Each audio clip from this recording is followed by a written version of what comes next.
Dans le cadre des week-ends Venir à l'Histoire, en attendant l'édition 2021 du festival L'Histoire à venir, la librairie Ombre Blanche recevait vendredi 25 septembre 2020 Michael Fossel, philosophe et professeur de philosophie à l'école polytechnique, pour la parution de son livre Récidive 1938 aux presses universitaires de France.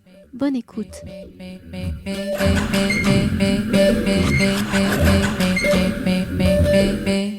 Bien, je vous remercie d'excuser le retard, mais Michael Fossel et Isabelle Creusot des éditions du Seuil qui l'accompagnent ont eu du retard. Enfin, plus exactement, c'est pas eux qui ont eu du retard, ce sont les trains qui ont eu du retard. Voilà, nous voilà installés pour ce premier épisode de cette série que nous avons intitulée Venir à l'Histoire, et qui ces rencontres vont essayer de subvenir de manière régulière, presque toutes les fins de mois d'ici la fin de l'année, si nous y arrivons. Mais bon, on va essayer d'être volontaire, pas volontariste, mais volontaire. Donc ils vont essayer de nous amener à l'édition du mois de mai de l'an prochain de l'Histoire à venir, cette manifestation que nous organisons depuis 3 ans, 4 ans maintenant, avec l'université de Toulouse Jean Jaurès, avec le Théâtre Garonne et les éditions Anacarsis. Aujourd'hui c'est un peu particulier, d'abord parce que il pleut, les nouvelles ne sont pas vraiment formidables. Il y a eu un attentat nouveau à Charlie Hebdo. Voilà. Comme dit Michael Fossel, c'est un excellent jour pour parler de 1938. Encore un peu de pluie et tout sera parfait pour évoquer cette période. Je vous remercie tous et toutes qui ont accepté ce déplacement depuis Paris, d'avoir accepté d'être avec nous pour le week-end, et merci à vous particulièrement, parce que, si j'ose dire particulièrement, tout le monde, il y a une grande égalité quand même dans les remerciements, mais c'est vrai que nous vous attendions, Michael Fossel, le 30 mars, où vous deviez être à Toulouse pour 2 rendez-vous, et puis voilà, finalement, le train a pris beaucoup de retard, et le virus l'a dépassé. Il ne s'en est pas rendu compte. Nous, je crois qu'on s'en est tous un peu rendu compte. Vous serez ce soir au Théâtre Garonne à 21h avec vos amis, compagnons de route, et compagnons d'exercice, compagnons des cahiers que les éditions du Seuil ont lancés juste avant l'été, au tout début de l'été, pour ces 2 premières livraisons. Et vous serez en compagnie de votre directrice de publication, Julie Clarini, de votre éditrice Séverine Nickel, et puis de Roberto Casilli et ça y est, j'ai toujours en trop de mémoire, de Céline Spector. Merci beaucoup de me rappeler, d'exciter un peu ma mémoire. Voilà, donc là, on parlera plus particulièrement des contenus qui sont développés dans ces cahiers, qui ont une durée de vie que nous ne connaissons pas encore. Voilà, donc encore une fois, on l'expliquera tout à l'heure, ça n'est pas une revue, ce sont des cahiers qui se sont invités à nous entretenir, nous lecteurs, dans les débats qui s'ouvrent, et des débats qui sont de plus en plus nombreux par rapport aux événements. Donc là, présentement, je vous ai demandé, convié à parler de ce livre dont vous deviez venir nous entretenir le 30 mars, et qui est Récidive 1938, un livre que vous avez publié en 2019, et j'imagine écrit en 2018 peut-être, voilà, pour un drôle d'anniversaire. Vous enseignez à l'université de Dijon, vous enseignez... Ça y est, plus du tout, vous êtes uniquement à l'école polytechnique? D'accord, je pense que vous l'aviez encore... Voilà, donc vous enseignez, vous êtes professeur à l'école polytechnique, membre du comité de rédaction de la revue Esprit, encore, j'ai vérifié. Oui. Bon, voilà, on ne sait jamais. Et puis auteur aux éditions du Seuil. C'est Macron qui a quitté. Comment? C'est Macron qui a quitté le comité de rédaction, et pas moi. Ah bon, Macron a quitté... Bon, il l'a quitté d'autorité? On lui a suggéré. Voilà, vous êtes donc l'auteur aux éditions du Seuil de plusieurs essais, depuis 2007, avec un premier livre qui est un recueil de textes Paul Ricoeur, et très vite, d'ailleurs ça faisait suite à une première monographie que vous aviez publiée pour le compte d'une institution qui s'appelle... C'était pour les affaires étrangères. Pour les affaires étrangères, absolument, c'est ça, tout à fait, pour la promotion de la pensée française. Et puis 2008, la privation de l'intime, 2012, après la fin du monde, et 2015, le temps de la consolation. Je précise que on trouve tous ces livres dans la collection Point. Vous êtes donc un auteur heureux d'être disponible en livre de poche, qui met toutes vos réflexions et vos travaux à la disposition de tout le monde. Et les PUF, les Presses universitaires de France, qui fêtent leur centenaire l'an prochain, vous ont accueillis pour un premier livre en 2016, une réflexion sur le cosmopolitisme. Bon, je vous interrogerai peut-être tout à l'heure là-dessus. Et puis en 2018, un livre d'analyse des concepts de liberté, l'avenir de la liberté, plutôt sur la philosophie du XVIIIe, je crois. Et donc en 2019, Récidive, 1938. Dans l'introduction de ce livre, vous écrivez, on y reviendra après, hein, sur d'autres extraits de cette introduction, c'est à propos du sens du mot démocratie que l'année 1938 s'est emparée de moi. Emparée de moi. Vous y allez fort.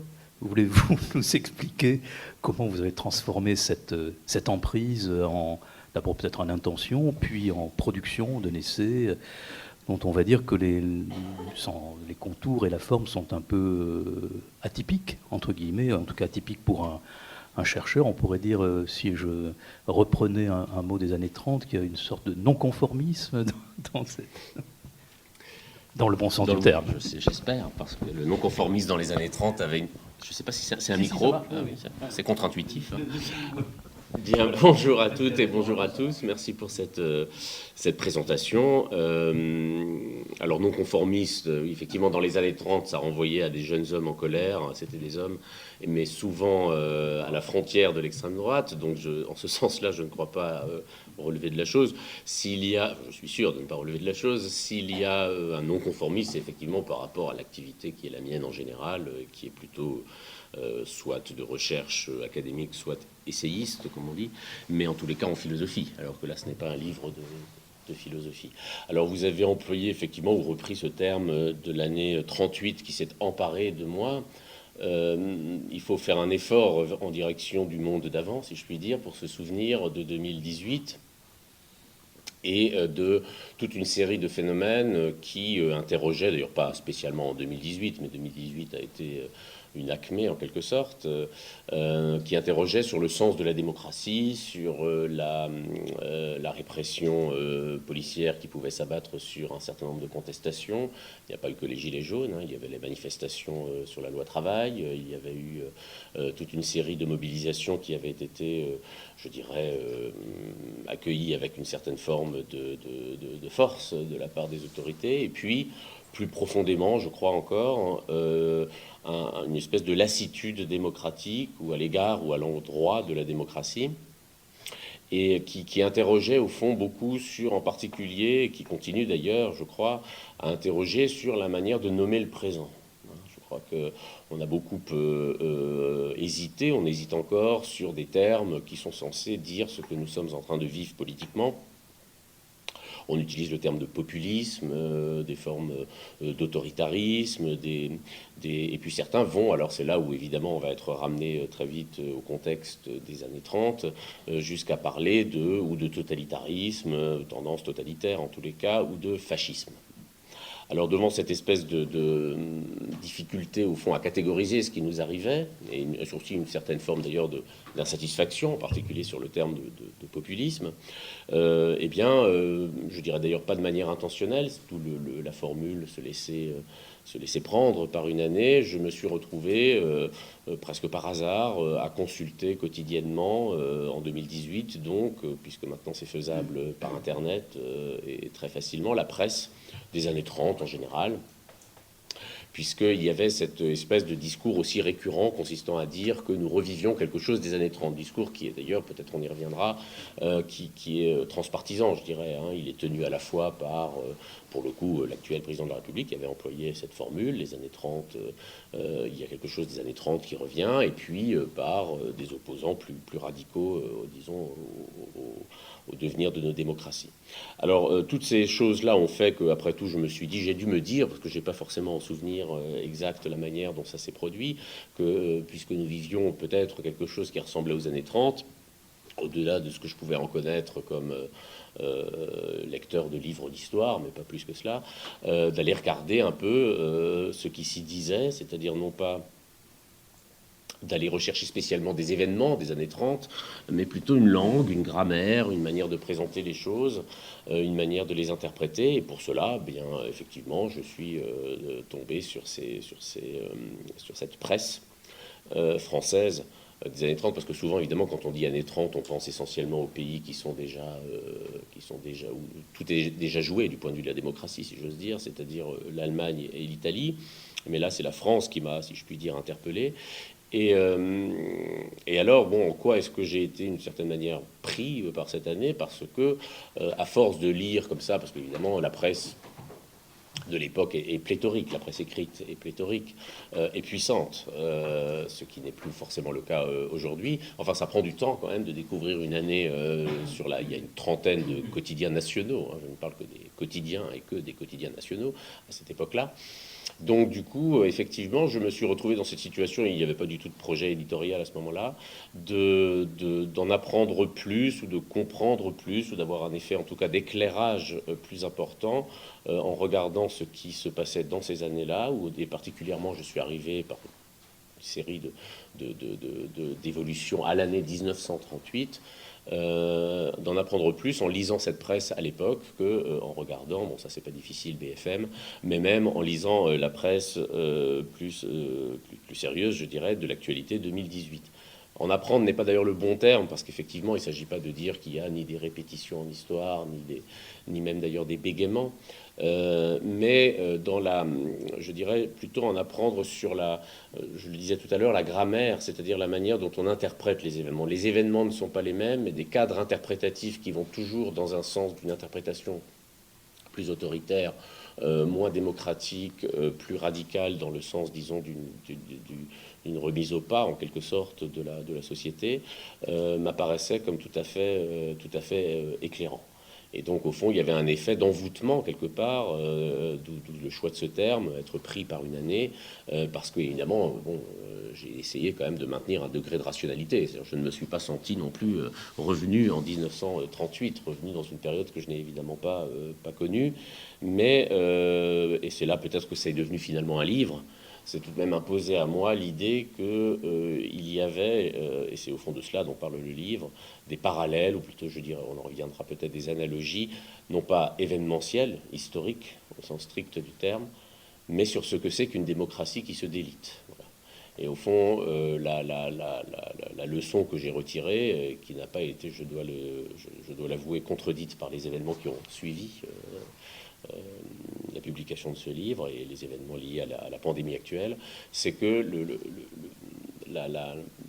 il y a des parallèles à faire, en tout cas au moins au sens où ce qui était considéré jusque-là, ou globalement considéré dans une forme de consensus démocratique issu d'ailleurs du dénouement des années 30, c'est-à-dire c'est après 45 que s'est constitué une sorte de consensus relatif, évidemment, consensus autour de l'idée de démocratie et de son efficacité, ces parallèles existaient au fond dans cette idée que la démocratie est fondamentalement, c'est parallèle entre 38 et 2018, et peut-être encore malheureusement 2020, la démocratie est fondamentalement impuissante ce qui n'est pas ma thèse, c'est la thèse qui devient hégémonique à ce moment-là, est impuissante à faire face aux événements, alors en l'occurrence à l'époque militaire, potentiellement militaire, et aujourd'hui peut-être aux événements, je dirais, globaux, pandémie, mais aussi crise systémique du système capitaliste, et que donc au fond s'installe progressivement cette idée fausse, mais néanmoins assez efficace, selon laquelle il y a une faiblesse intrinsèque des démocraties.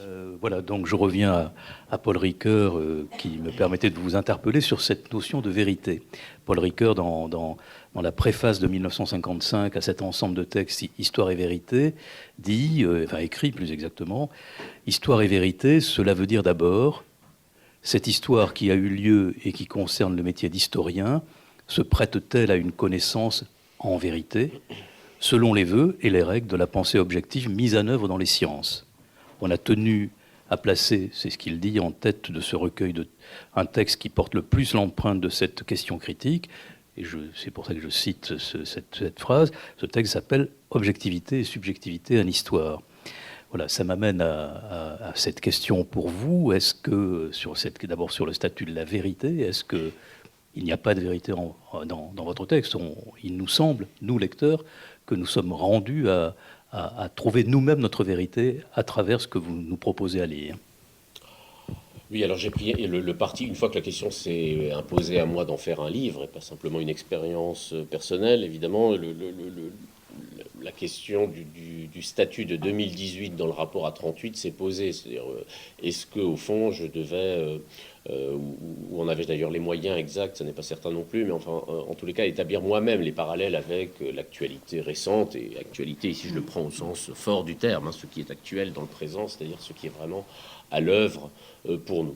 Et puis j'ai opté pour une solution certainement plus facile, mais en même temps peut-être plus intéressante, enfin en tout cas c'est ce qui m'est apparu à moi, c'est-à-dire d'en rester à 38 tout en faisant paraître ma subjectivité de lecteur de 2018, mais sans faire la référence systématique entre les événements, ou surtout d'ailleurs je l'ai dit, la grammaire de 38 et celle de 2018. Donc c'est un livre, on pourrait dire en un sens, uniquement fondé sur mes impressions, si je puis dire, de 38. Mais ça n'est pas pour autant un livre d'histoire, parce que ce n'est pas l'explication. Vous avez parlé de Ricoeur.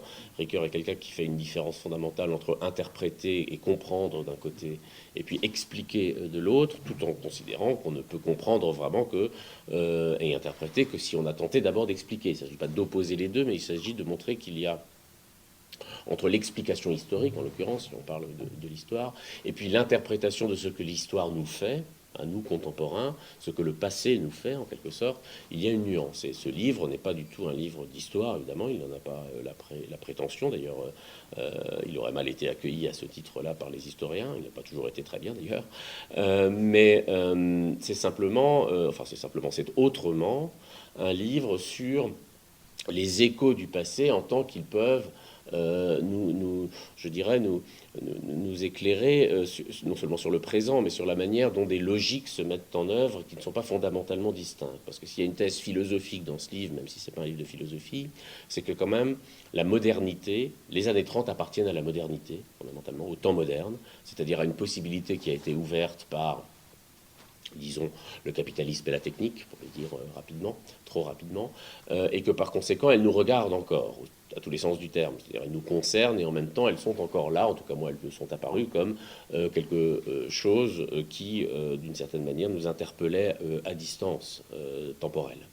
Et par conséquent, on ne peut pas considérer qu'en 1945, toute cette affaire a été réglée, à mes yeux. Ça, c'était au fond une conviction que j'avais déjà en disant, on en parlera peut-être après, en particulier quelqu'un comme Gérard Gradel, qui a beaucoup compté, je crois, dans cette ville. Donc cette histoire-là n'était pas terminée, n'était pas close, l'histoire non seulement du fascisme, mais aussi de l'affaiblissement des démocraties, parfois par ceux qui étaient censés les défendre, défendre la démocratie. C'est bien ça qui se passe en 1938, sans rentrer du tout dans le détail de l'année, c'est que ce sont souvent du côté des dirigeants eux-mêmes, et aussi d'ailleurs de la presse elle-même, que la démocratie est atteinte, en quelque sorte. Alors là, pour le coup, il y avait cette idée que, sans expliquer cette année-là, qu'il a été par les historiens bien mieux que je ne saurais le faire, eh bien, on pouvait aussi se laisser éclairer par des effets de sidération, par un certain nombre, disons, d'échos de ce qui s'est produit du point de vue, je dirais, du défaitisme, c'est le mot que j'emploie de manière récurrente, la défaite morale, la défaite démocratique, la défaite sociale, des défaites que la démocratie française a vécues dans les années qui ont suivi le Front populaire, puisque 1938, c'est la fin du Front populaire.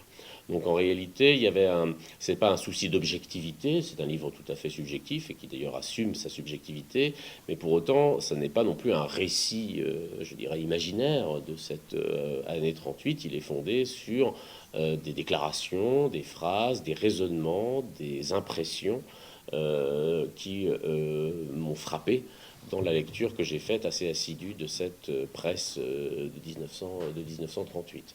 Donc au fond, c'est aussi une réflexion, peut-être, où je laisse le lecteur faire les parallèles ou ne pas les faire, hein, s'il juge qu'ils ne sont pas faisables, mais j'ai voulu que, plutôt que d'imposer une interprétation, de donner, au fond, par la suggestion plutôt que par l'affirmation universitaire, en quelque sorte, par des suggestions au lecteur, le soin de comprendre ce que c'est qu'une société qui se délite. Paul Ricoeur qui continue son propos sur l'objectivité en écrivant la mesure d'objectivité, un mot qu'il met entre guillemets, que m'enseigne l'historien, m'accompagne comme un avertissement critique dans l'aventureuse entreprise des interprétations globales de l'histoire. Il y a ces deux mots que vous venez largement de prononcer, ce mot notamment d'interprétation. Et il me semble que vous prenez une distance à l'égard évidemment de l'interprétation, vous nous donnez vous nous livrez quelque chose, vous livrez quelque chose à notre interprétation par cette lecture des journaux. Est-ce que vous avez été à un moment donné quand même tenté de sortir de cette lecture univoque des journaux dans laquelle vous vous êtes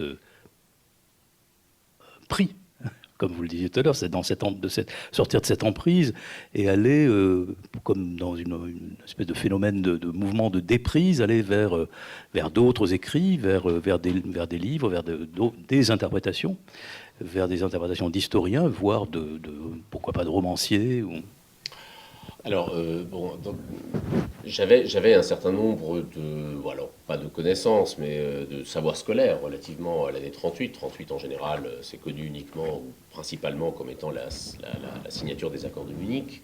Autrement dit d'ailleurs, justement déjà l'idée que les démocraties seraient faibles parce qu'elles abdiqueraient devant le pouvoir nécessairement efficace. Aujourd'hui c'est le modèle chinois, hein, mais de règlement des pandémies. À l'époque, le modèle allemand et surtout d'ailleurs italien est présenté assez systématiquement dans la presse, dans une grande partie de la presse, une partie majoritaire de la presse, comme étant un modèle au moins efficace par rapport au règlement de la crise. Il y a d'autres éléments d'ailleurs que je n'ai pas rappelés.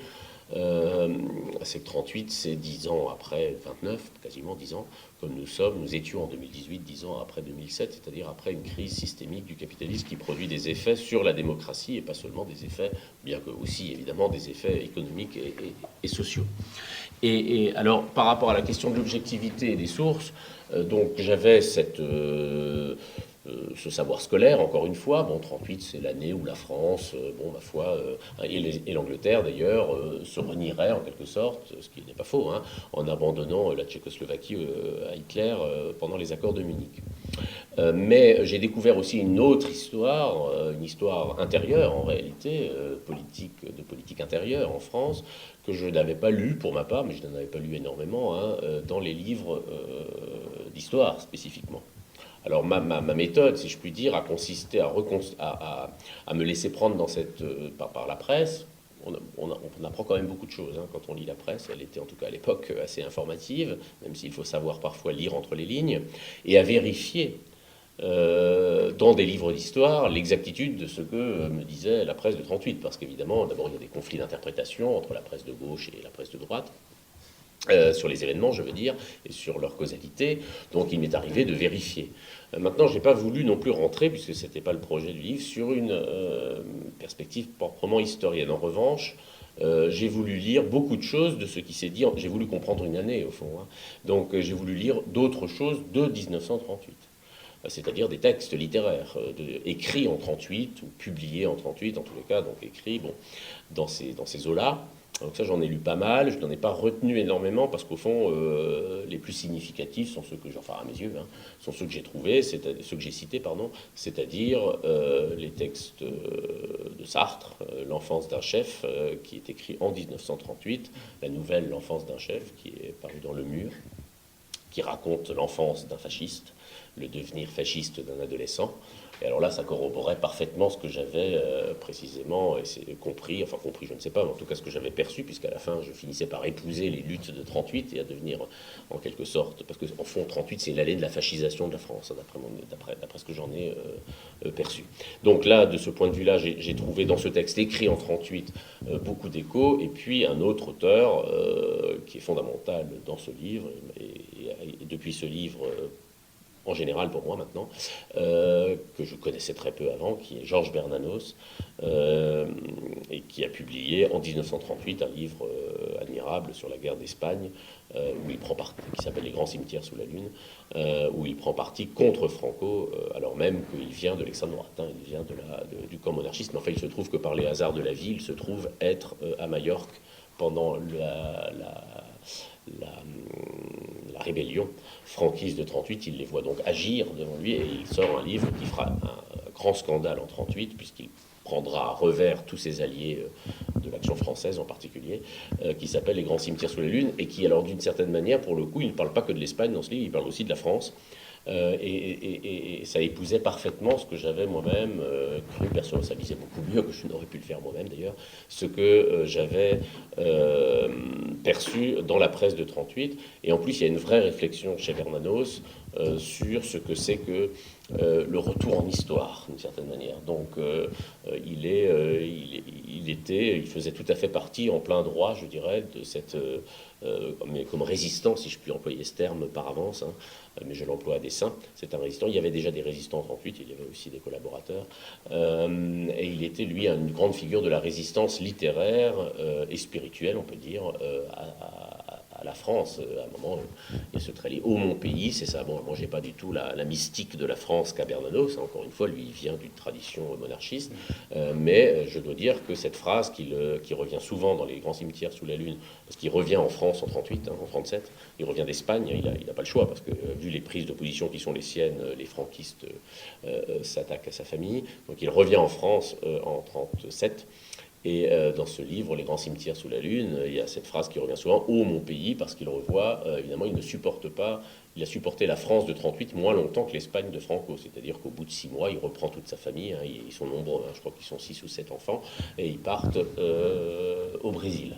Et il ne la supporte pas parce qu'il ne supporte pas l'esprit d'abandon, alors qu'il n'aurait pas appelé lui abandon démocratique, c'était pas un démocrate, Bernanos, mais c'était un être quand même traversé par des exigences morales. Il ne supporte pas l'esprit d'abandon qui règne dans ses propres milieux, c'est-à-dire dans les milieux d'extrême droite et les milieux nationalistes. Et donc, d'une certaine manière, c'est quelqu'un qui veut fuir absolument cette réalité. Comme j'ai eu aussi au bout d'un moment, c'est peut-être pour ça que j'ai fait un livre finalement, même si j'aime pas trop l'idée cathartique de l'écriture, mais enfin néanmoins il fallait me débarrasser un peu de cette année, ça n'a pas du tout marché d'ailleurs. Parce que maintenant je lis sur 40, hein, si vous voulez. Donc c'est ça le problème de ces sites internet qui donnent accès à toute la presse de l'époque. Enfin là maintenant on est passé à la collaboration, enfin on est passé à l'occupation, pardon. Donc j'ai moins de surprises, si vous voulez, par rapport à ce que je lis, que je n'en ai eu en découvrant en 38 déjà un certain vocabulaire de collaboration dans une certaine presse. Alors je vais donner la citation que vous faites que vous donnez un exergue de votre livre, hein, de Bernanos, elle est de 1942, Le chemin de la croix des âmes, qui est un livre que l'édition des Rochers ont repris par 2 fois depuis une trentaine d'années. C'est une très belle, une citation magnifique où on voit bien à quoi vous allez vous attacher à nous donner à lire, à nous donner à comprendre, à essayer de nous donner quelque chose, à nous ouvrir un horizon. Bernanos écrit « On vous affirme maintenant, on vous répétera plus tard qu'il ne faut pas revenir sur le passé. Ce n'est pas nous qui revenons sur le passé, c'est le passé qui menace de revenir sur nous. » C'est vraiment c'est magnifique. Bernanos, il quitte... écrit ça, si vous me permettez, juste, oui. Il écrit ça à propos de 38, c'est-à-dire à propos des accords de Munich, en 42. Oui, autrement dit, quand on lit l'ensemble du texte, parce que quand il dit on nous dit qu'il ne faut plus revenir au passé, donc en 42... il y a déjà beaucoup de gens qui expliquent qu'il ne faut pas revenir au passé, le passé d'il y a 4 ans, hein, c'est-à-dire à 38, qu'il ne faut pas refaire la généalogie de cet effondrement français, en l'occurrence, mais pas seulement français, de beaucoup de démocraties en Europe, enfin de ce qu'il reste de démocratie en Europe. Et donc, au fond, j'ai cité cela aussi parce qu'évidemment, il y a une tendance à dire que, encore une fois, cette histoire est derrière nous, que rien ne peut de similaire ou d'aussi grave, parce que la question est de savoir si c'est aussi grave ou si c'est... Bon, le problème, bon, évidemment, c'est moins grave aujourd'hui dans les années 30, ça je l'admets très volontiers, je veux dire au moins en Europe, hein. Mais ce n'est pas parce que c'est moins grave que ce n'est pas la même logique. Voilà. Ou ce n'est pas parce que c'est circonstanciellement moins grave qu'il n'y a pas des logiques similaires qui sont à l'œuvre. Alors Georges Bernanos, vous le rappeliez, est monarchiste, il a été à l'Action française longtemps, il les a quittés au début des années 30, et dans le livre on voit bien évidemment que la place de l'Action française dans tout cet ensemble du livre, elle est récurrente. Si ça n'est pas l'Action française directement, ce sont les idées de l'Action française. Donc il y a une espèce de fabrication du pire en 1938 avec des résurgences permanentes de ce pire. Vous, comment l'avez-vous lu à titre personnel? Comment vous avez infusé tout cela au quotidien? Et puis, est-ce que vous, aujourd'hui, comment... J'étais peut-être dit qu'on ne ferait pas trop de retour, il n'y a pas trop d'analogies, mais tout de même, il y a un retour récent de l'Action française de façon insidieuse dans la vie intellectuelle, hein, pas dans la vie politique, mais dans la vie intellectuelle française, avec des places dans l'édition, par exemple, et par exemple, même il y a des places dans l'édition à l'histoire. Voilà, donc est-ce que vous pourriez nous dire quelques mots de cela? Alors, un des effets... là aussi, je le savais pas où y dire, l'influence, disons, de l'Action française et plus généralement d'ailleurs de l'extrême droite monarchiste dans les années 30 en France. On connaît l'épisode du 6 février 1934, hein, la tentative, pour le coup, là, en tout cas, sinon de putsch, en tout cas les camelots du roi qui sont à deux doigts, si je puis dire, de prendre l'Assemblée nationale. Bon, donc tout cela, je le savais, mais je n'avais pas du tout mesuré la puissance je dirais, pas seulement d'infiltration, au fond, d'infusion de ces idées dites nationales, c'est comme ça qu'elles se revendiquaient à l'époque, sur l'ensemble de la presse, bien au-delà du journal qui s'appelle l'Action française, puisqu'il faut quand même rappeler que la presse de 1938, la presse écrite, puisque c'est elle qui, évidemment, est quasiment exclusive, il y a la radio déjà un peu, et les actualités cinématographiques, mais la presse de 1938 est une presse très majoritairement à droite, et très majoritairement très à droite. En particulier les trois grands hebdomadaires, quand je dis grands, j'entends par leur tirage, hein, Gringoire, Candide et Je suis partout, tirent à plus de 2 millions d'exemplaires, hein, cumulés, hein, les trois, je veux dire. Bon. Et ils sont totalement, alors, dans la ligne, enfin, avec des nuances plus ou moins fascisantes, si je dirais, mais dans la lignée d'interprétation de l'action française, de Maurras. Alors...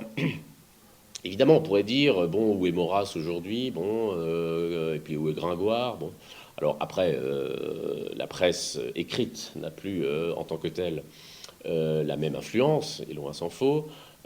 Mais il faudrait évidemment, si on voulait regarder un petit peu les effets, je dirais, de ce type d'appréhension ou d'interprétation du monde, de réaction, on peut dire là littéralement, face à la modernité et face au présent, il faudrait regarder aussi les sites internet, ce qu'on appelle à tort ou à raison la fachosphère, etc., qui a tout de même une certaine et une grande influence. Mais même dans le champ stricto sensu de la presse écrite, on a encore eu l'occasion récemment de constater à travers les caricatures infamantes qui ont été faites de Daniel Obono. Évidemment, Valeurs Actuelles n'a pas l'influence, n'a pas le tirage en tous les cas de Gringoire, bon, par exemple, dans les années 30, mais enfin c'est tout de même un journal qui fait parler de lui, si je puis dire. Bon. Et donc il y a des effets de radicalisation dans le champ médiatique et intellectuel, la nouveauté étant peut-être, enfin c'est une nouveauté relative d'ailleurs, qui est une sorte de fusion entre la figure du journaliste engagé et la figure de l'intellectuel. Hein.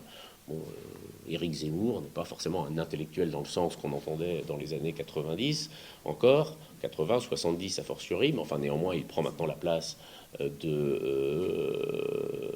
sais pas moi, de ce qu'a pu être pendant un certain temps. Je fais, alors là, c'est une analogie très lointaine, dans son influence qu'a pu être un Sartre, mais sans l'œuvre. Et donc, par conséquent, là aussi, il faudrait peut-être pas considérer que tout cela est vraiment derrière nous, parce que bon, la structure Action française comme telle aujourd'hui, elle est résurgente, c'est vrai. Mais enfin, elle n'a pas du tout la puissance qu'elle a pu avoir en France dans les années 30. Mais néanmoins, disons, la diffusion d'idées de plus en plus identitaristes, nationalistes, mais au sens identitaire radical, est tout à fait présente. Donc, par conséquent, il y a lieu aussi de réfléchir à ce que c'est pas seulement du point de vue, je dirais, de l'équilibre gauche-droite, mais pas seulement du point de vue idéologique, mais aussi du point de vue de ce que c'est que la constitution d'un discours intermédiaire entre le discours journalistique et le discours intellectuel, ce que c'est que la constitution de ce qu'on appelle, on a beaucoup parlé de ça, une hégémonie culturelle. Et en 1938, l'hégémonie culturelle se radicalise à droite par réaction au Front populaire essentiellement, et il me semble qu'on peut dire que pour ce qui nous concerne, selon d'autres modalités, mais selon une direction qui n'est pas forcément incompatible, nous aussi, nous sommes de plus en plus sous une hégémonie culturelle. J'appelle l'hégémonie culturelle, je ne veux pas rentrer dans Gramsci nécessairement, une mécanique d'interprétation, c'est-à-dire que tous les événements qui interviennent sont interprétés dans un sens qui est un sens presque systématiquement défavorable, je dirais, à la délibération démocratique ou même au conflit démocratique, et qui va dans le sens au fond, d'une lecture à la fois de déploration et de réaction au sens fort du terme par rapport à ce qu'on appelle maintenant l'identité française, un peu à tout bout de champ. Ou alors, autre effet d'ailleurs, enfin autre effet terminologique sur lequel il faudrait réfléchir longuement à mon avis, les usages et autre rapport très fort là au niveau de la grammaire entre 38 en France et puis ces dernières années, les usages et les mésusages du concept de république. Parce qu'au nom de la République avec un grand R, souvent, bon, on ne le définit pas, mais eh bien on bazarde souvent la démocratie. Donc la République, ça devient de plus en plus la logique de l'État à ce moment-là, et pas tellement la logique de ce qu'est censé vouloir dire le mot République, c'est-à-dire en France, dans la tradition de Rousseau, en tout cas, la souveraineté du peuple. Pour continuer un tout petit peu avec cette place de l'Action française, il y avait à l'Action française un intellectuel qui a été très important dans les années 50, juste après la guerre, et notamment dans les années 50, 60 et 70 en France, c'est Maurice Blanchot. Et Maurice Blanchot il n'est plus dans les années 50. Est sorti de cette horreur de l'Action française sur la question de l'antisémitisme. Donc je reviens à 1938, les journaux auxquels vous faites allusion et que vous citez abondamment, évidemment, relaient particulièrement cette chose qui est l'antisémitisme français en 1938. Pour vous, justement sur cette année 38, vous qui avez lu les journaux des années 30 et puis commencé même ceux des années 40, cet antisémitisme, il est là à l'œuvre constamment et pas nécessairement dans les journaux d'extrême droite? Alors évidemment, là aussi, c'est un des effets de sidération de la lecture de cette presse, c'est qu'effectivement, précisément, vous parliez de l'Action française. Bon, je m'attendais à lire dans l'Action française, le journal l'Action française, ce que j'y ai lu, tout en apprenant beaucoup de choses, mais je veux dire, grosso modo, l'orientation générale, et en particulier le caractère central de l'antisémitisme dans cette famille de pensée, si je puis dire, ça m'a pas tellement surpris. Ce qui m'a beaucoup plus surpris, c'est la diffusion, bien au-delà des cercles quantitativement malgré tout restreints, de l'Action française ou de l'extrême droite, cette thèse, ou pas, c'est pas une thèse, mais cette croyance antisémite ou cette revendication antisémite se répandre bien au-delà de la presse traditionnellement d'extrême droite jusqu'à la presse dite centriste. À l'époque, c'est Le Temps. Bon. Alors, il faut comprendre, enfin, il y a beaucoup de choses à dire évidemment sur cette question de l'antisémitisme. D'abord, il faut comprendre et ça, bon, là aussi, j'avais en tête la formule qu'on me disait avoir été récurrente à la fin des années 30, plutôt Hitler que le Front populaire. Et je dois dire que là, pour le coup, je n'ai pas été surpris par 38. C'est vrai qu'il y a cette obsession de rompre avec le Front populaire, et le Front populaire c'est Blum, et Blum était juif. Et par conséquent, il y a eu cette espèce je dirais, de tétanie d'une partie importante des élites et de la presse et des hommes politiques d'avoir eu pour la première fois un juif président du Conseil. Donc ça renforce évidemment l'antisémitisme qui était déjà très structurant dans une partie des élites dirigeantes, si je puis dire. Et puis il y a un autre élément, alors parce que là on pourrait dire que la situation et l'antisémitisme que nous subissons aujourd'hui est de nature très différente de celui des années 30, où il était clairement et exclusivement un antisémitisme, je dirais, d'extrême droite. Mais il ne faut pas oublier qu'en 1938, les Juifs se sont pour l'essentiel, ou sont la plupart du temps, assimilés aux étrangers. Parce que, à la suite précisément d'abord de l'Anschluss, qui a lieu en mars, c'est-à-dire l'annexion de l'Autriche par l'Allemagne, et puis à la suite des accords de Munich, qui donc abandonne une partie de la Tchécoslovaquie, en tout cas, à Hitler. Évidemment, Hitler, l'Allemagne nazie, se trouve, je ne sais pas comment employer le terme, il n'est pas très élégant, devoir gérer un grand nombre de juifs supplémentaires, qui évidemment, pour ceux qui en ont les moyens, demandent l'exil. Ils ont bien raison. Ils demandent l'exil, qui à ce moment-là est encouragé par Hitler, mais ils le demandent en particulier à l'Angleterre, à la France et aux États-Unis. Et par conséquent, il y a une campagne de presse phénoménale en France, mais d'ailleurs aussi, bon, ça j'ai pu le vérifier, mais j'en parle pas, je reste sur la France, mais en Angleterre et aux États-Unis aussi, mais peut-être davantage en France, contre l'accueil des juifs allemands, désormais allemands, enfin allemands, non pas Hitler leur enlève toute forme de nationalité, mais enfin issus autrichiens donc et tchèques. Et donc il y a une conférence en 1938, la conférence d'Évian, qui se réunit à la demande d'ailleurs des États-Unis pour savoir quoi faire de ces réfugiés. Il y a une crise des migrants, bon, cette fois-ci ils sont juifs, en 1938.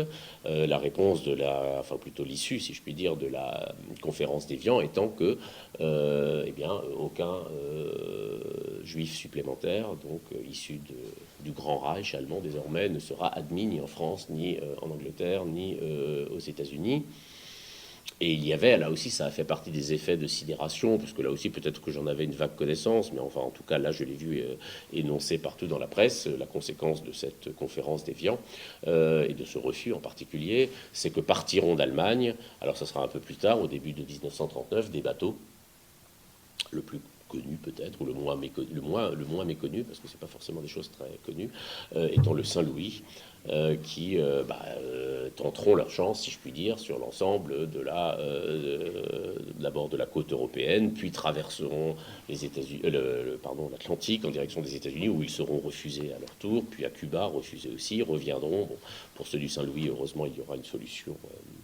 On trouvera une solution, mais pour quantité d'autres, déjà pour ceux qui n'auront même pas la possibilité de partir, il y aura, ils seront obligés de rester, et on connaît l'issue hélas, dans les zones tenues par le fascisme ou le national-socialisme. Autrement dit, ce qui m'a, évidemment, c'est pas le parallèle ni sur la condition des migrants d'ailleurs actuelle et la condition des juifs à l'époque, c'est pas cela que j'ai voulu faire, que j'ai fait d'ailleurs.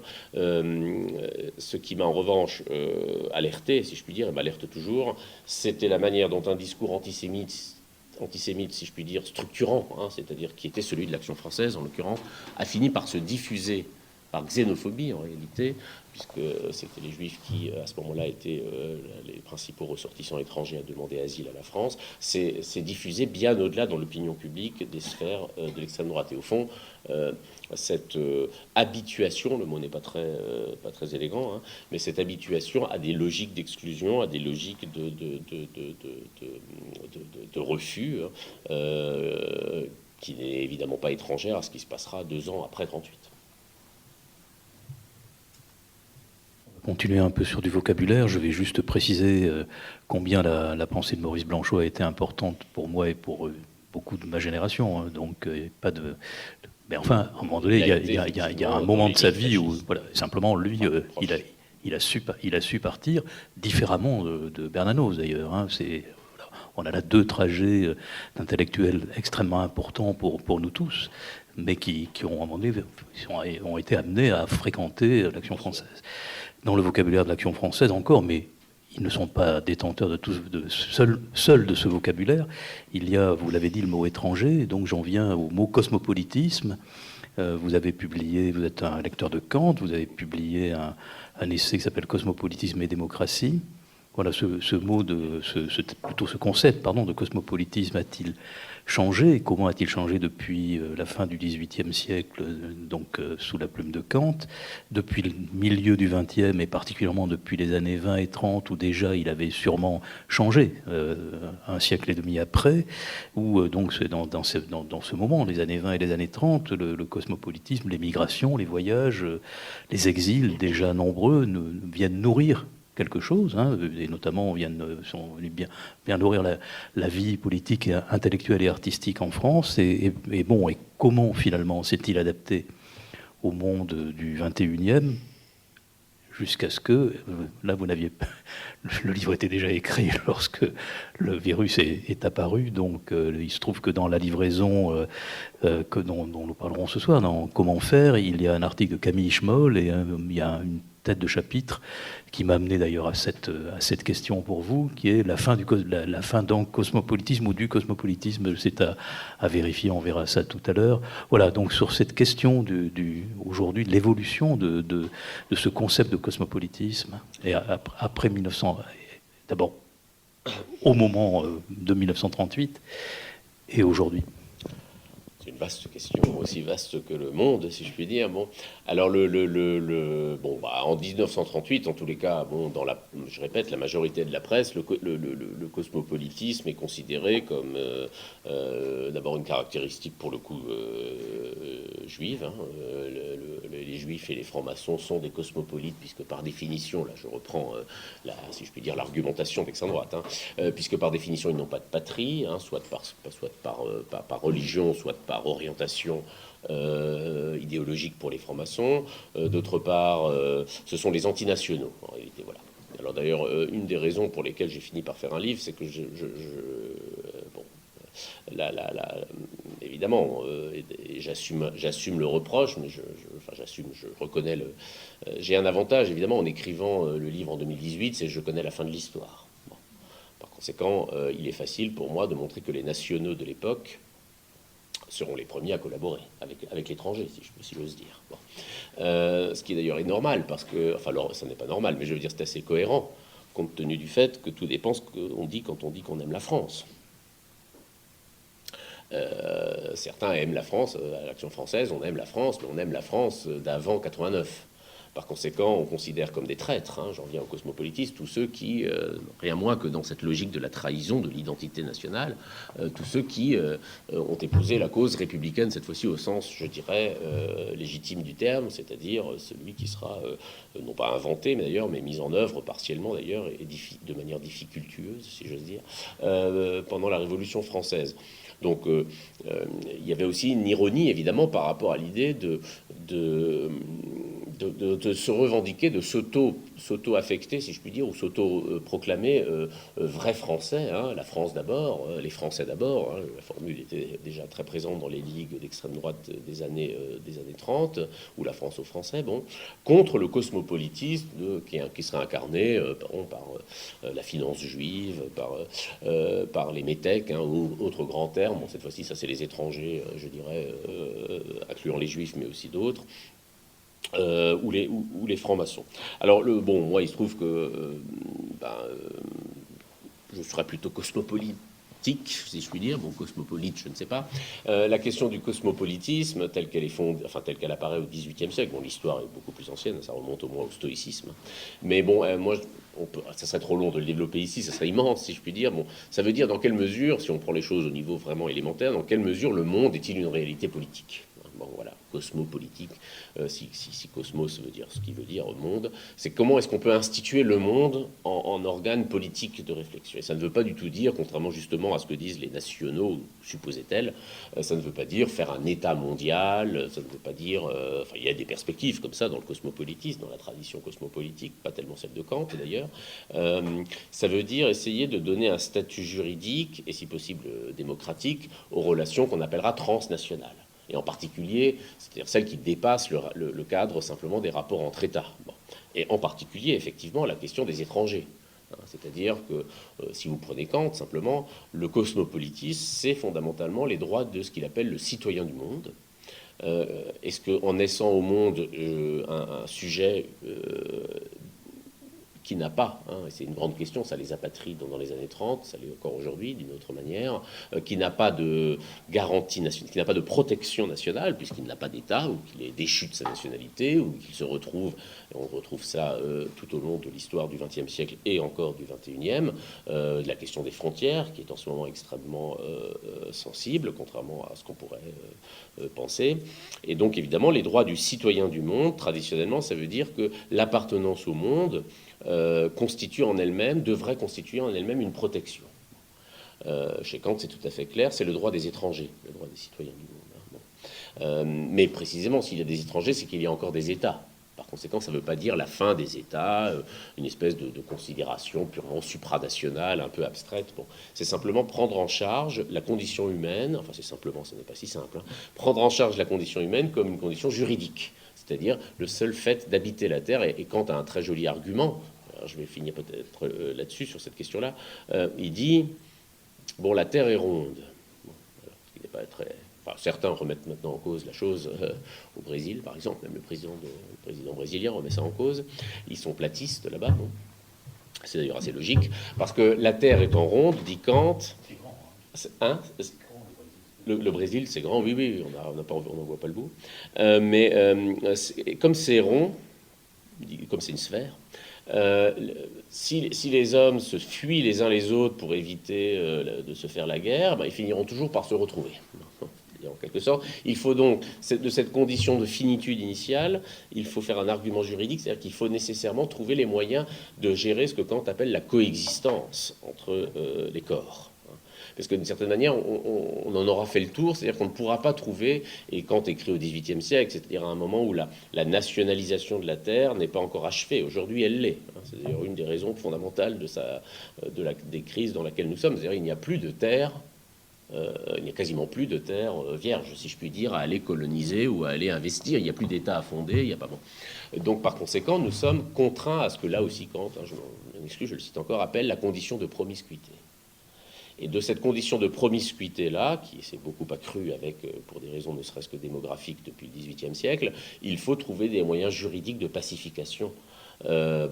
Et c'est ça qu'il appelle le cosmopolitisme. Alors aujourd'hui, évidemment, il y a beaucoup d'autres questions qui se sont rajoutées, mais qui, à mon avis, rendent le cosmopolitisme dans le sens que j'ai ici seulement suggéré, c'est-à-dire comment est-ce qu'on se fait politiquement avec le monde. Et il y a beaucoup d'autres raisons qui se sont ajoutées et qui rendent plus actuel que jamais le cosmopolitisme, à commencer par ce qu'on appelle la mondialisation, qui est souvent d'ailleurs, moi j'appellerais ça plutôt la globalisation, d'ailleurs qu'elle est purement technique et économique, ça ne veut pas dire qu'on fait monde avec cela.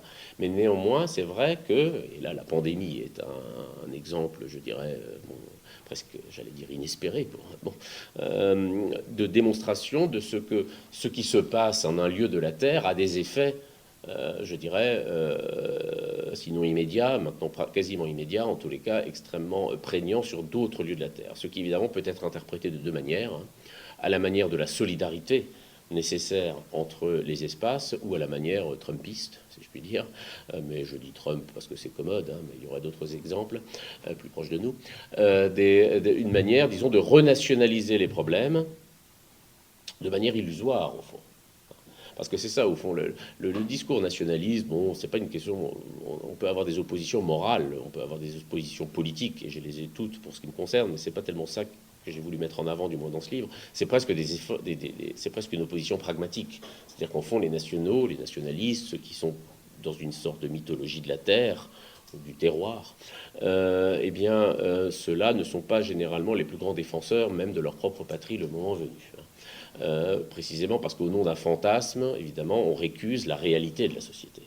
Au nom d'un fantasme d'homogénéité, on peut récuser la diversité d'une société, qui est la nôtre, qu'on le veuille ou non. Bon. Et par conséquent, le cosmopolitisme, évidemment, il faudrait prolonger longuement ces remarques, mais le cosmopolitisme, à l'époque de la dite mondialisation, est un impératif qui me paraît hautement impératif, pardon de la répétition, parce qu'il faut bien faire quelque chose de ce monde que pour l'instant nous subissons sous la figure de la globalisation, y compris dans ses dimensions épidémiques. Vous disiez, nous sommes dans un monde qui est, au moins du point de vue des nations, Kant écrivait son propos sur le cosmopolitisme avant le siècle où les nations se sont construites les unes après les autres. Là, on est dans un monde un peu plus fini, on va dire, ou on va dire quasiment fini. Pourtant, vous le disiez aussi, les frontières existent, mais de temps en temps, elles tombent ou elles sont bousculées. Ça a été évidemment le cas, notamment en 1989. En 1990, Gérard Granel, donc un an après, écrit ce texte auquel vous, d'une certaine façon, vous vous référez, non pas comme un texte qui est un peu... qui vous aura poussé, qui vous aura conduit peut-être en partie à écrire ce livre. Donc ce texte s'appelle Les années 30 sont devant nous. Il est dans ce recueil études que les éditions Galilée ont publié après la disparition de Gérard Granel, dont je rappelle, comme vous le disiez tout à l'heure, qu'il a enseigné longtemps à Toulouse la philosophie. Il a été quelqu'un d'important pour la vie intellectuelle à Toulouse, et il était particulièrement spécialiste de Edmond Husserl, dont il a été le commentateur et le traducteur, mais aussi de Martin Heidegger. Et il a participé notamment à cette affaire Heidegger qui nous aura beaucoup bousculé dans les années 80 après la publication du livre de Farias sur Heidegger et le nazisme. Je tourne la page, réévoquer Granel m'a fait beaucoup que je retrouve le nom de Granel dans votre livre m'a beaucoup touché, parce que c'est vrai qu'il a été quelqu'un de vraiment d'important pour nous tous ici. Voilà, on est encore donc dans cette introduction dans laquelle vous évoquez Granel. On a quand même évoqué quelques éléments à travers l'antisémitisme, le cosmopolitisme du cœur de votre livre, mais on rejoint l'introduction. Ce sera ma dernière question. Donc, dans ce texte, pas plus que vous, Michael Fossel, Gérard Granel le fait d'analogie avec la période contemporaine. Et en plus, c'était il y a 30 ans, donc il peut pas encore moins faire peut-être les analogies qu'on pourrait faire aujourd'hui. Et c'est là-dessus que donc il avance que quelque chose fut rendu possible dans les années 30, des totalitarismes, des dictatures, une horreur qui va se mettre en forme, et que tout ça n'est pas éteint.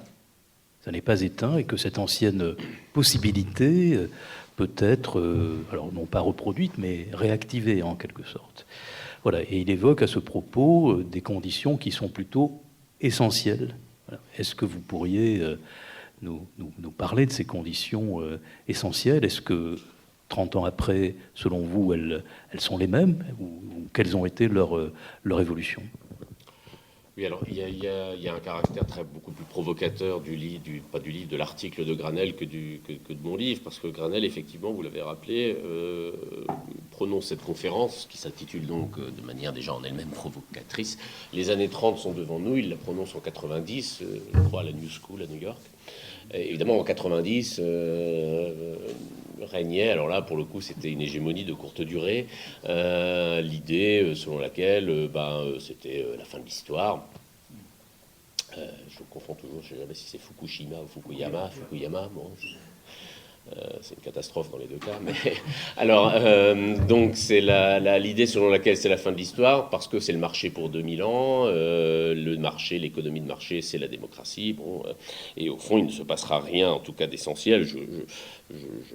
Je caricature cette thèse-là, mais enfin bon, il ne se passera rien d'essentiel, parce qu'au fond, il y a un triomphe historique. C'est une thèse assez hegelienne d'ailleurs, un triomphe historique, d'inspiration hégélienne, un triomphe historique au sens vraiment de l'essence de l'histoire du capitalisme dans son association avec la démocratie. Alors, Granel, à ce moment-là, je dirais de manière parfaitement à revers, comme il le faisait souvent, prétend donc que les années 30 sont devant nous, mais évidemment, il le fait en réfléchissant, en philosophe. Ce que d'ailleurs, du coup, je le cite dans l'introduction, mais ça, c'est pas la perspective que j'ai adoptée dans ce livre, mais c'est-à-dire en réfléchissant à l'essence des années 30. Parce que c'est bien beau de dire les années 30, c'est fini, ou alors c'est pas fini, ça recommence. Encore faut-il s'entendre sur ce que sont les années 30. Et si on le fait en historien, évidemment, on insistera sur la différence des temps, c'est assez logique, hein, on essaiera de rendre compte de la singularité des explications causales ou des causalités qui étaient à l'œuvre dans les années 30 et qui, par définition, ne se répètent pas. Hein. Donc, par conséquent, effectivement, il est improbable que Maurice Chevalier revienne au Casino de Paris la semaine prochaine. Bon. Donc, les années 30 ne se répètent pas en ce sens-là, mais la thèse de Granel, c'est de dire que les années 30 étant... Alors, il entend essentiellement ici les années 30 au sens effectivement des totalitarismes, sont la réalisation d'un possible ouvert par la modernité. Pas de la modernité comme telle, c'est peut-être là où il différerait, en tout cas moi je différerais de la lecture heideggerienne, mais elles ne viennent pas de nulle part, elles ne sont pas un accident de l'histoire, parce qu'elles réalisent, dans la version radicale, dans leur version extrême, un certain nombre des potentiels les plus destructeurs, au fond, de la modernité.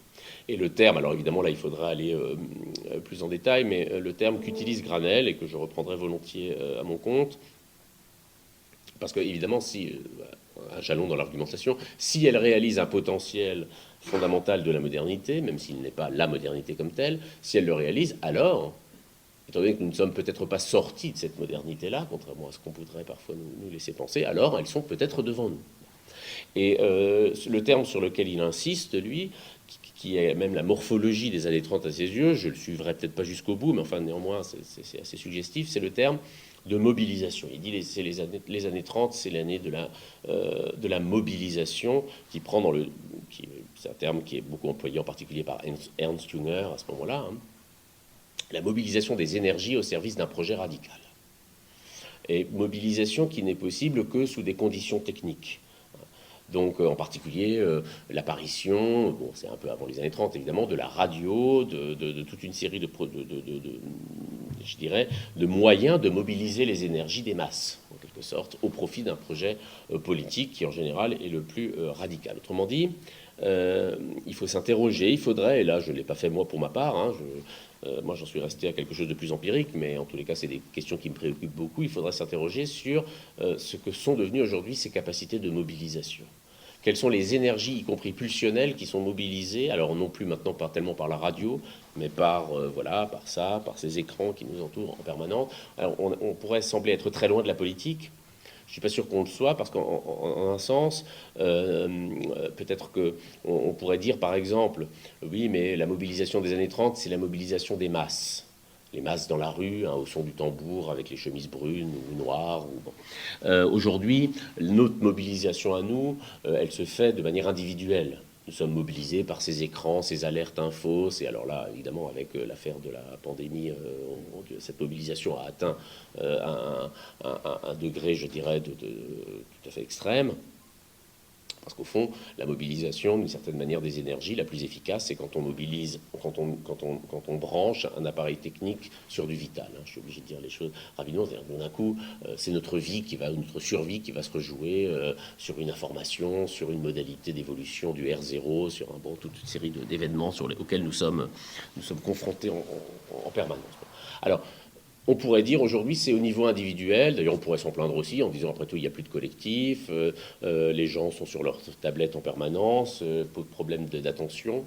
À mon avis il n'y a pas tellement de problème d'attention, hein, c'est plutôt de la mobilisation de l'attention en permanence ces écrans. Et donc il n'y a plus de rapport avec les années 30. Je ne suis pas sûr parce qu'en réalité, effectivement il n'y a plus pour l'instant dans les rues des masses comme ça réunies, avec un chef, etc. Mais déjà, au fond, dans les années 30, si on relit des analyses d'Hannah Arendt, par exemple, hein, dans les origines du totalitarisme, elle explique que les masses, au fond, ce sont surtout des individus esselés et atomisés que l'on réunit justement en les mobilisant autour d'une grande cause qui était la cause nationale, la cause même, la cause prolétarienne, hein, s'il s'agit du stalinisme. Au fond, ce n'était pas déjà dans les années 30 du tout des phénomènes, cette mobilisation n'était pas fondée sur des phénomènes de véritable proximité. Hein. C'était plutôt fondé sur ce qu'elle appelait, elle, et je crois que Granel la suit sur ce point, de la désolation. Le sentiment, au fond, de ne plus appartenir, de ne plus avoir véritablement d'appartenance singulière, sensible, réelle, effective au monde, qui fait qu'on peut être mobilisé sur des mots d'ordre qui sont de plus en plus violents. Donc, je le dis là, les choses, encore une fois, c'est pas là-dessus que j'ai écrit, même si c'est des choses qui me hantent un peu, mais je crois que on aurait tort de dire que les années 30 sont derrière nous, si on veut simplement dire par là que nous en sommes maintenant dans un monde individualiste, où les êtres sont séparés les uns des autres. En réalité, le totalitarisme, c'est plutôt été l'institution de la séparation, y compris avec l'impossibilité justement de communiquer autre chose que les mots d'ordre qui nous étaient enjoints par la société. Et de s'organiser collectivement au-delà, je dirais encore une fois, parce qu'au fond l'information, le point commun fondamental, là c'est la formule que j'emprunterai à Deleuze, qu'est-ce que c'est qu'une information aujourd'hui? C'est un mot d'ordre. C'est pas tellement, ce n'est pas, et c'est de moins en moins, avec les chaînes d'information qui sont même structurées, je dirais, visuellement, comme étant des injonctions à penser de telle manière, donc des formes de mobilisation de nos énergies dans un sens qui n'est pas toujours, franchement, démocratique. Voilà. Je me rends compte que, et je m'en excuse, on n'a pas beaucoup souri encore dans cette discussion, mais parler des années 30 en pleine crise du Covid, là, je dois dire qu'effectivement, ça fait beaucoup. Mais bon, voilà. Bon, je crois parmi les objectifs de ces cahiers, il y a effectivement toutes ces réflexions sur l'individu, mais aussi sur une collectivité à venir, en tout cas avec l'espoir qu'elle se construise. Est-ce qu'il y a des questions dans la salle ? N'hésitez pas.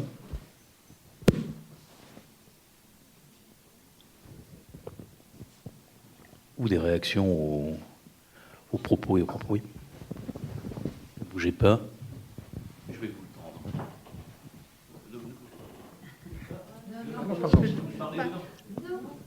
Ah, pardon. Je croyais qu'il fallait que je le passe derrière.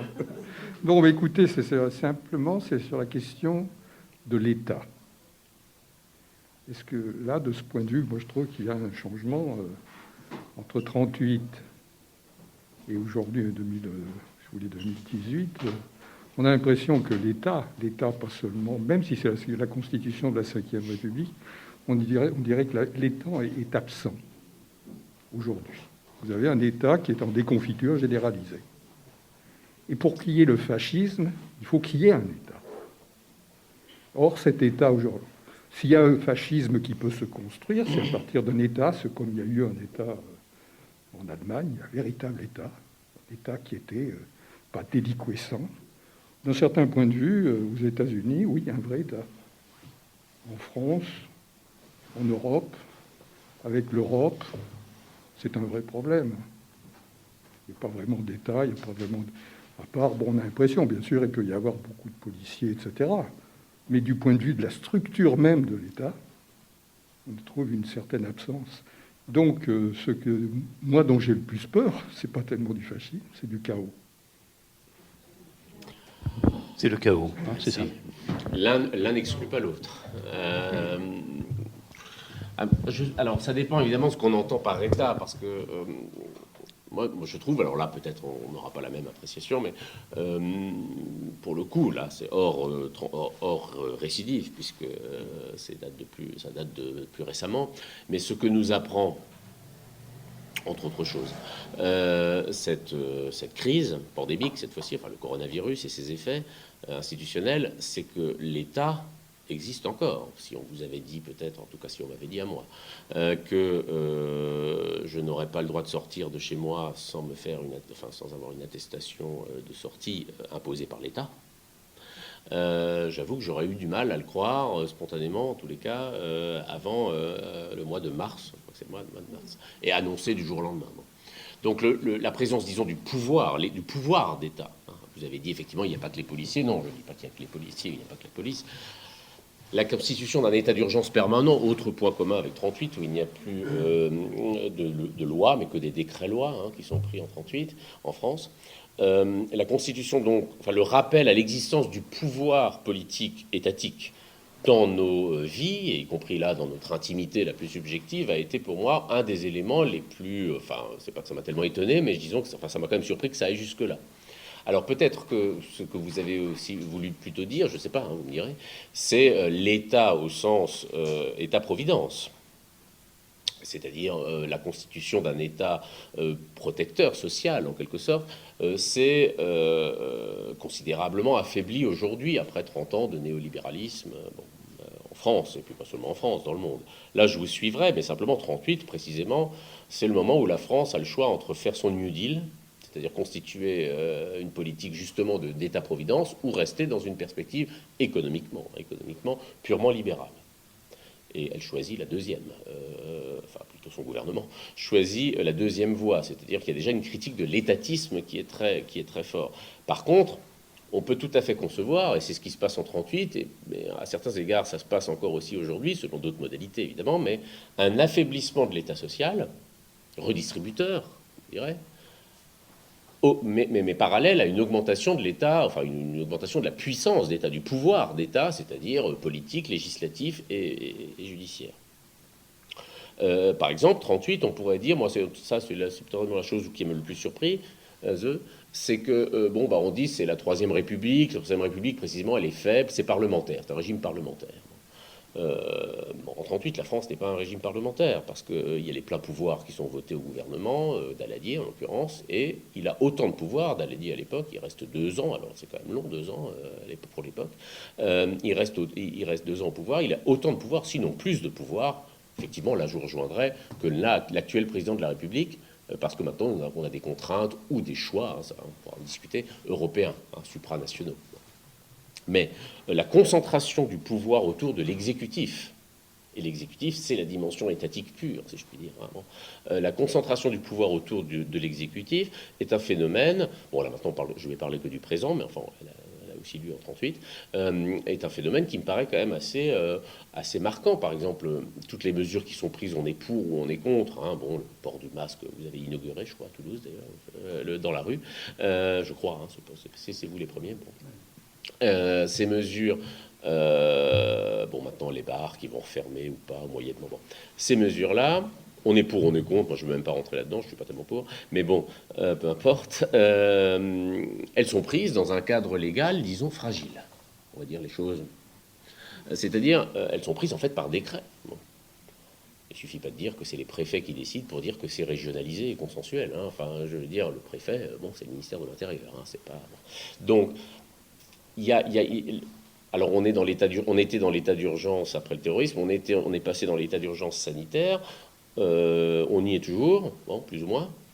En principe on n'y est plus, mais en fait de facto on y est quand même. Ça pose quand même moi je suis pas juriste, mais enfin il faudrait quand même réfléchir à ça. Le Parlement ne se prononce jamais sur ces questions-là. C'est quand même une logique de l'État, voilà. Alors vous dites c'est plutôt le chaos qui risque d'arriver ou qui risque de s'installer. Le fascisme, à mon sens, c'est une réaction extrêmement ultra-autoritaire et ultra-étatique au chaos. Mais c'est une politique du chaos quand même, si vous voulez. C'est-à-dire qu'en fait, c'est l'ordre, mais l'ordre fondé sur le chaos, en quelque sorte.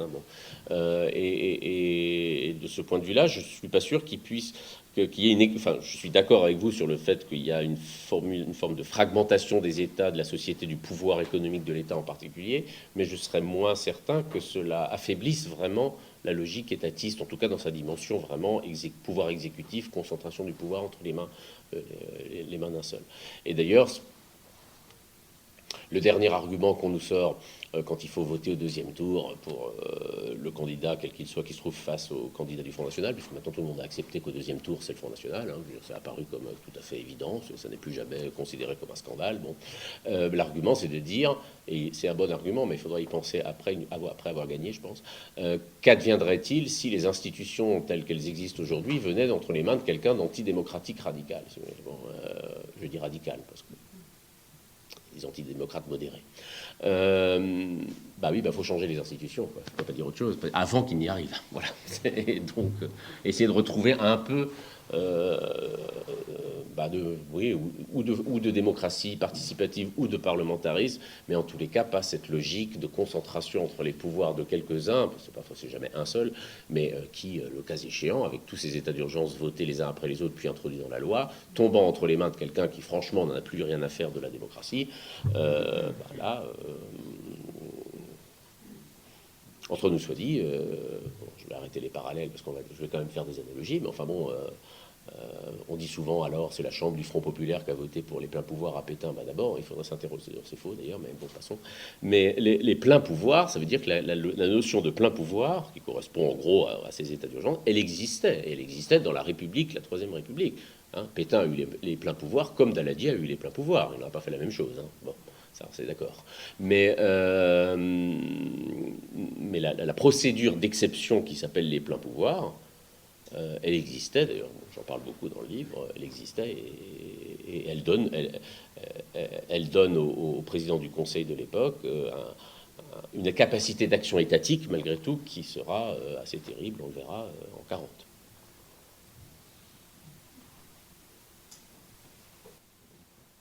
Une autre question avant, ce sera... Oui. Attends, ne bouge pas. Oui, non, je peux parler fort.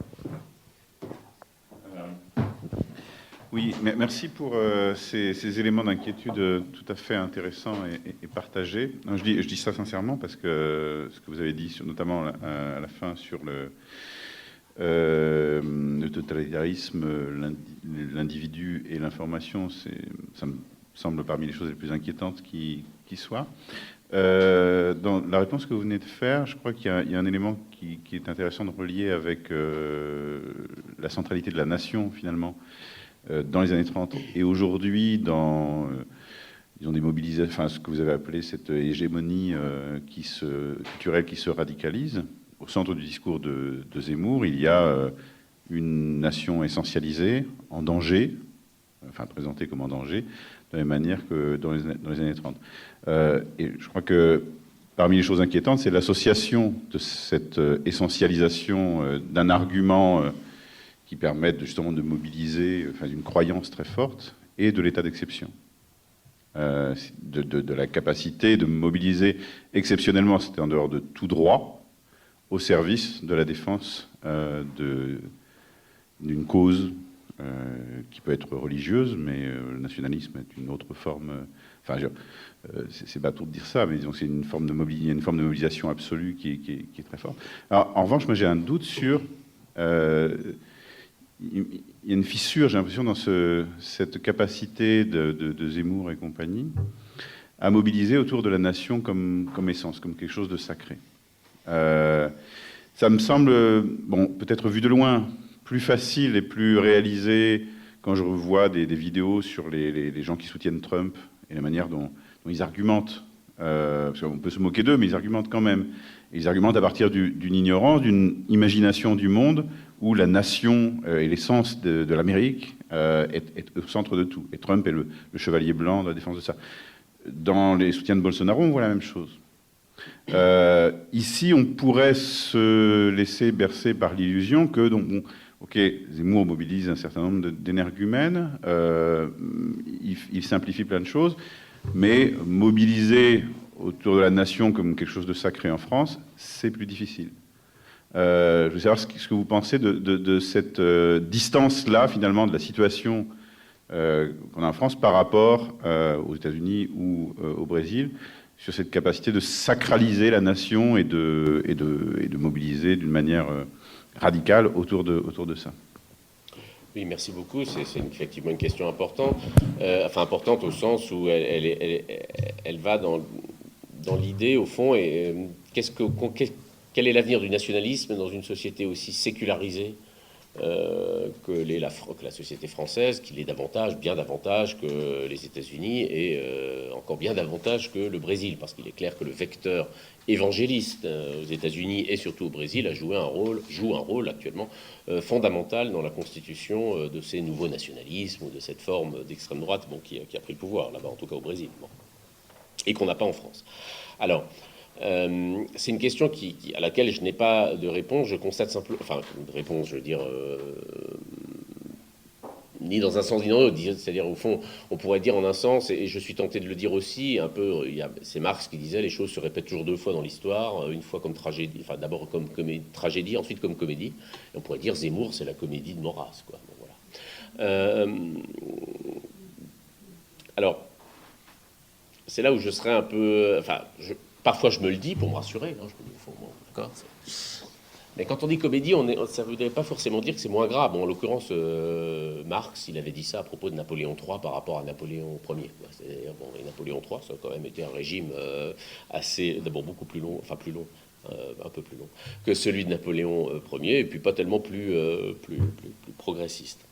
La question au fond que vous posez, je crois, c'est celle de savoir est-ce qu'on peut avoir une mobilisation nationaliste radicale sans religiosité attenante, en quelque sorte. Et on pourrait, enfin, j'ai presque envie, il faudrait quand même à un moment ou à un autre un peu optimiste, alors dire non, bon, finalement, tout ça se régulera à lui-même, de soi. Mais je ne suis pas sûr que même dans les années 30, Maurras, c'est plus le contre-révolutionnaire du 19-18. D'abord, lui-même ne croyait ni en Dieu ni en diable. Alors, il fallait une religion d'État parce qu'il fallait...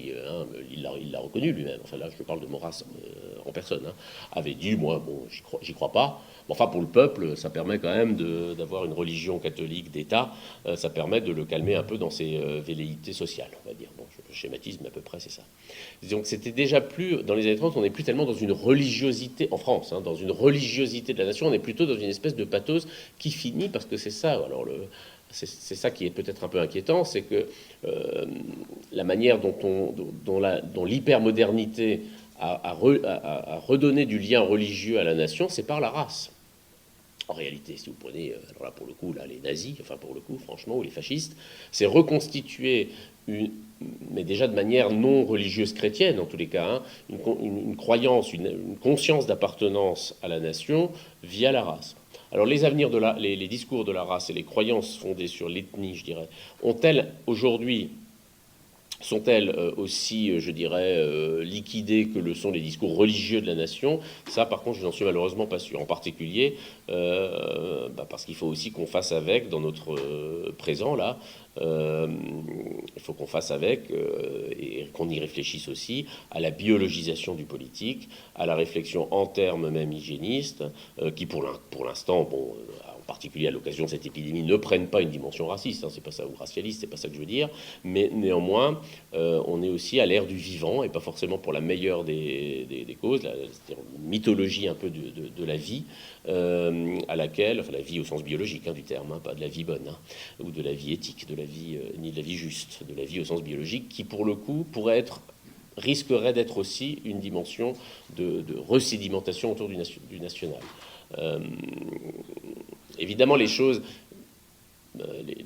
c'est pas toujours dans la pureté idéologique, parce qu'il faut voir après comment ça se réfléchit dans le comportement électoral des individus. Bon, les gens qui votent pour l'extrême droite aujourd'hui, qui sont beaucoup plus nombreux aujourd'hui quantitativement que dans les années 30, parce qu'en France, électoralement, ça n'a jamais marché. Il a fallu une invasion pour qu'ils viennent au pouvoir. Bon.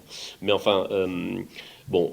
Évidemment que les gens qui votent pour quantité de choses, et ce ne sont pas des gens qui sont, pour ceux qui votent extrême droite, RN, maintenant on dit, des gens qui sont racistes au sens où ils ont une théorie, etc. Maintenant, pour les effets de mobilisation, pour reprendre ce terme qui leur sont adressés, et là on l'a encore vu avec... qui s'est passé pour Daniel Obono dans Valeurs Actuelles, très vite, parce que voilà, au fond, c'est facile, Valeurs Actuelles, c'est des gens, maintenant c'est des trentenaires, pour le coup c'est les nouveaux anticonformistes, ça aussi en ce moment, ils pensaient que c'était open bar, qu'ils pouvaient y aller, pardon de cet anglicisme, et puis ils sont allés un cran trop loin, trop vite, quoi. Mais donc ils se sont fait prendre la main, si vous voulez, dans le pas dans le pot de confiture, mais dans le bon, c'est pas, mais à l'horizon quand même de leur idéologie, il y a néanmoins ça, et ça veut dire quand même la question ethnique et même raciste dans sa dimension, pour le coup, potentiellement mobilisatrice. Pas seulement d'ailleurs en Europe, il ne faudrait pas avoir les yeux, enfin moi j'essaie de ne pas les avoir trop rivés sur l'Europe, qui est le terreau historique du fascisme, mais à l'époque où, dans les années 30, ça c'est une grande différence, l'Europe et avec les États-Unis, c'est quand même encore le centre du monde. Mais si vous regardez ce qui se passe en Inde, et pour une part en Chine, la reconfiguration du discours politique autour de l'ethnique, alors en Inde, associé aussi à du religieux, mais un hindouisme extrêmement ethnicisant. Bon, le Brésil, on l'a dit avec les évangélistes. La Chine, il y a aussi de plus en plus de discours ethnicisants tenus par le discours officiel, et donc du coup de persécution des supposés étrangers locaux, si je puis dire. Je ne dirais pas que ça n'a plus d'avenir dans le monde, quoi. Alors comment est-ce qu'en Europe ça peut se reconfigurer, c'est difficile à dire, mais en tous les cas, on n'en a pas fini avec cette mobilisation, il me semble. hélas. Qu'il n'y aurait pas de sourire, il n'y a pas vraiment de sourire, donc nous allons... On peut dire un mot, peut-être dire juste Oui, un mot, oui, je vous en pas de prie. sourire, mais simplement de la détermination, parce qu'on ne peut pas offrir beaucoup d'espérance, mais on peut offrir au moins des incertitudes, parce que là, évidemment, quand on me disait, oui, mais vous connaissez la fin de l'histoire, donc c'est facile d'écrire ça, j'avais une réponse qui me paraît être relativement sincère, c'est que, c'est pas quelque chose sincère, elle est sincère, mais vraie, c'est qu'en 1938, on ne connaissait pas non plus la fin de l'histoire. Et en particulier, en France, on ne pouvait pas imaginer quand même une défaite, comment dirais-je, une défaite de la ville, à l'Imaginot, on a revu d'ailleurs toutes ces métaphores, qui a installé le pire au pouvoir, enfin, ce que je considère à mes yeux comme le pire. Mais personne ne sait ce qu'auraient donné les élections, en particulier en 1938, que serait-il advenu du Front populaire, quel aurait été l'état de la société française face à ce grand tournant de 1938. Il y avait des élections prévues en 1940. Bon. Elles n'ont pas pu se tenir, mais de toute façon, elles avaient été reportées en 1942 à l'époque de Daladier. Elles avaient été reportées en 1942, bon, à la date à laquelle la question des élections ne se posera plus. Bon, parce qu'il ne fallait surtout pas, justement, qu'il y ait une conscience populaire qui monte. Bon, bref, l'histoire n'était pas jouée en 1938 et nous ne la connaîtrons jamais, la fin de l'histoire. Enfin, nous connaissons la fin de l'histoire par l'invasion étrangère, bon, très bien, mais nous ne connaissons pas la fin de l'histoire au sens démocratique du terme. Et je pense que ça aussi, c'est le cas aujourd'hui et qu'il ne faut pas, comment dirais-je, il n'y a pas de raison historique, pour le coup, de désespérer d'énergies alternatives à celles qui nous sont actuellement présentées comme mobilisables. Et je prendrai un seul exemple pour terminer. Bon, dans la période en particulier du confinement, donc on peut aussi évaluer la pertinence de cette mesure d'État quand même, là, le confinement, mais ce qui a fait tenir la France, c'est quand même l'énergie, pour le coup, de ceux qui et de celles qui travaillent dans les... bon, alors, j'aime pas employer ces formules, là, en première ligne, parce que c'est encore une militarisation, mais enfin, vous savez, Lénine disait, une situation révolutionnaire, c'est une situation où, en haut, on ne peut plus, et où, en bas, on ne veut plus. Alors, en haut, on n'est pas sûr qu'ils peuvent encore aujourd'hui, d'après ce qu'on voit, mais en haut, en bas, on a voulu. Visiblement, on a voulu que ça tienne. Hein. Et les gens qui ont dû, et c'est non seulement les soignants, on l'a beaucoup dit, et à juste titre, bon, les éboueurs, les caissières, les caissiers, les caissières, puis aussi, bon, il faut le dire parfois de temps en temps, je vais prêcher pour ma propre paroisse, les enseignants, hein, voilà. Pas tellement moi d'ailleurs, c'est pour ça que, étant à l'université, j'ai moins eu à être mobilisé, si on peut dire, par le télétravail. Enfin, il y a quand même eu de la part de la société une résilience, des citoyens, une résilience qui, alors, est quand même assez remarquable, quoi. Bon, dans une situation quand même de dépression, de difficulté, d'angoisse généralisée.